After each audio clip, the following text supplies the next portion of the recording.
mienne elle est plus solide. Puis elle est plus légère aussi, regarde. Waouh, c'est incroyable.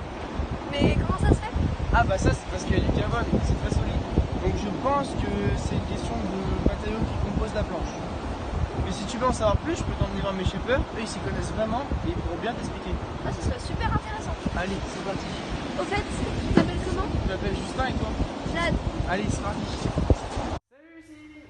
Ah salut Justin.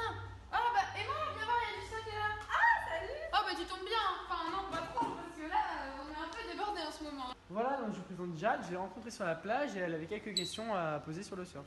Alors en fait, quand j'ai rencontré Justin, je me suis rendu compte que sa planche était toujours intacte alors que la mienne était cassée.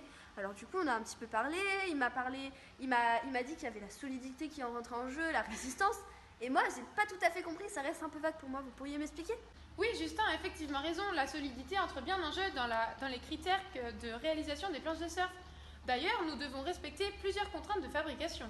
Ah bon, il y a plusieurs contraintes? Oui, donc déjà il y a la solidité qui permet au surf de pouvoir résister à la puissance des vagues. Ah, ma planche, elle a pas trop tenu. Hein. Bah oui, ça on a vu ça. Pour le coup, Il y a aussi donc la légèreté qui permet au surf de pouvoir flotter et aussi avoir une meilleure maniabilité. C'est quoi ça, la maniabilité? J'ai jamais trop entendu parler. Ah bah Justin pourra t'expliquer je pense. Bah oui, tu vois, par exemple, moi à mon niveau, c'est hyper important la maniabilité pour pouvoir plus se diriger dans la vague, pour pouvoir prendre de la vitesse ou même pour pouvoir passer sous la vague. Ah ouais.